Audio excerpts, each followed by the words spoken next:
क्या आप नहीं चाहते कि आपकी जिंदगी ज्यादा आरामदायक हो? लेकिन आपको अपने जॉब से क्या मिलता है?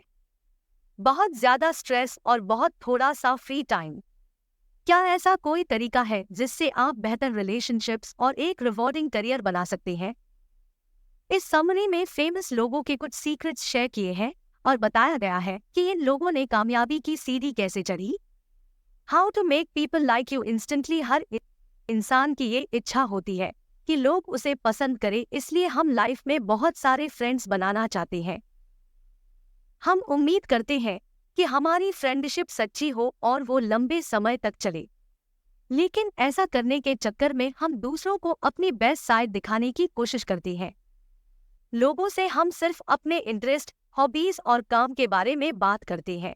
हम लोगों को अपने साथ जोड़े रखने के लिए अपनी स्टोरी को इंटरेस्टिंग तरीके से सुनाते हैं, लेकिन सिर्फ खुद के बारे में बात करना बड़ी गलती है। हम इंसान खुद को इम्पोर्टेंट फील करना चाहते हैं। हमें हर बात में दूसरे लोगों का अप्रूवल और रिकॉग्निशन चाहिए। इसलिए अगर हम चाहते हैं कि लोग हमें पसंद करें तो हमें खुद के बारे में बात करने के बजाय उनके बारे में बात करनी होगी। हमें ईमानदार होकर दूसरों को इम्पोर्टेंट फील कराना होगा, लेकिन हमारा गोल इसके बदले में कुछ पाने का नहीं होना चाहिए। हमारे द्वारा तारीफ के कुछ शब्द किसी इंसान को खुश फील करा सकते हैं। अगर हम दूसरे लोगों में सच्ची दिलचस्पी लेंगे तो उन्हें फील होगा कि हम उन्हें एक प्लेटफॉर्म दे रहे हैं ताकि वो अपने बारे में बता सकें। सबकॉन्शियसली वो आपसे कनेक्टेड फील करने लगेंगे। इसलिए हमेशा लोगों को ये दिखाइए कि आप उनकी किसी एक खास क्वालिटी को पसंद करते हैं। उन्हें खुद को एक्सप्रेस करने का मौका दीजिए, लेकिन चापलूसी और झूठी बातों ना करें। दूसरे इंसान को समझने की सच्ची कोशिश करें। एक बार की बात है, इस बुक के ऑथर डेल कार्नेगी एक पोस्ट ऑफिस की लाइन में इंतजार कर रहे थे। उन्होंने नोटिस किया कि पोस्ट ऑफिस का क्लर्क अपने बार बार रिपीट किए जाने वाले काम से बोर हो गया था। कार्नेगी उसे बेटर फील कराना चाहते थे, इसलिए उन्होंने सोचा कि उस क्लर्क की कौन सी बात उन्हें अच्छी लगती है।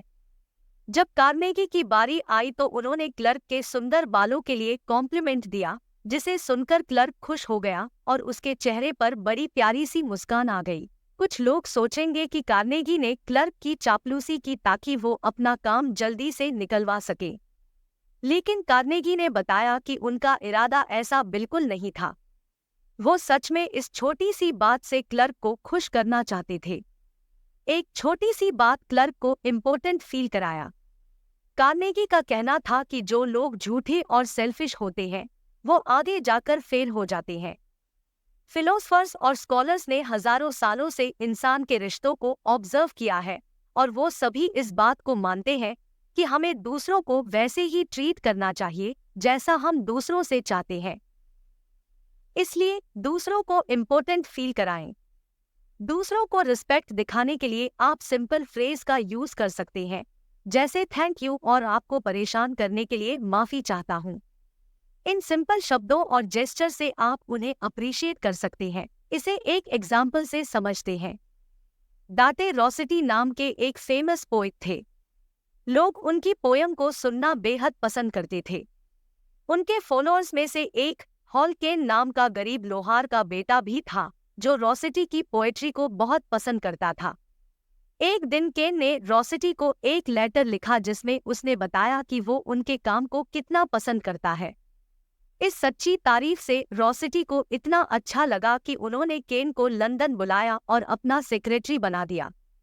केन ने जल्द ही राइटिंग में अपना करियर बनाया और उसका नाम उस वक्त के सबसे ज्यादा सक्सेसफुल राइटर्स में शुमार हुआ। लोग अपने काम के लिए रिकॉग्निशन यानी पहचान चाहते हैं।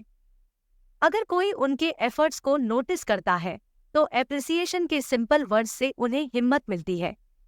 इसके अलावा दूसरों को एप्रिशिएट करने से हमें उनके एक्सपीरियंसेस से कुछ सीखने मिलता है और उनके साथ अच्छे रिलेशनशिप भी बनते हैं। जॉर्ज ईस्टमैन कोडैक कंपनी के फाउंडर और सीईओ थे। एक म्यूजिक स्कूल बना रहे थे। एडमसन एक फर्नीचर कंपनी के मालिक थे। एडमसन उस स्कूल में थिएटर के लिए कुर्सियां सप्लाई करना चाहते थे। जब एडमसन ईस्टमैन से मिलने उनके ऑफिस गए तो ईस्टमैन के सेक्रेटरी ने उन्हें बताया कि ईस्टमैन आज बहुत बिजी है। लेकिन सेक्रेटरी ने एडमसन को मिलने का टाइम दे दिया और उसे 5 मिनट या उससे कम की एक प्रेजेंटेशन तैयार करने के लिए कहा। इस दौरान एडमसन ने ईस्टमैन के ऑफिस की बिल्डिंग में इस्तेमाल की गई अलग-अलग तरह की लकड़ियों और डिजाइनर फर्नीचर को नोटिस किया। एडमसन समझ गया कि इसे बनाने में कितना एफर्ट लगा होगा। जब वो ईस्टमैन से मिला तो एडमसन ने अपनी प्रेजेंटेशन शुरू करने से पहले ऑफिस में इस्तेमाल की गई अलग-अलग लकड़ियों और डिजाइनर फर्नीचर की तारीफ की। इससे इम्प्रेस होकर ईस्टमैन ने एडमसन को ऑफिस में और भी चीजें दिखाई और अपने बचपन की कहानियां सुनाईं। उन्होंने एडमसन को अपना कैमरा भी दिखाया जो उन्होंने पहली बार खरीदा था। जो मीटिंग पहले सिर्फ 5 मिनट की होने वाली थी, वो कब 2 घंटे में बदल गई, पता ही नहीं चला। जल्द ही ईस्टमैन ने एडमसन को कुर्सियों का ऑर्डर दिया जिसकी कुल कीमत $90,000 थी और इसके बाद उन दोनों की दोस्ती सालों तक चली।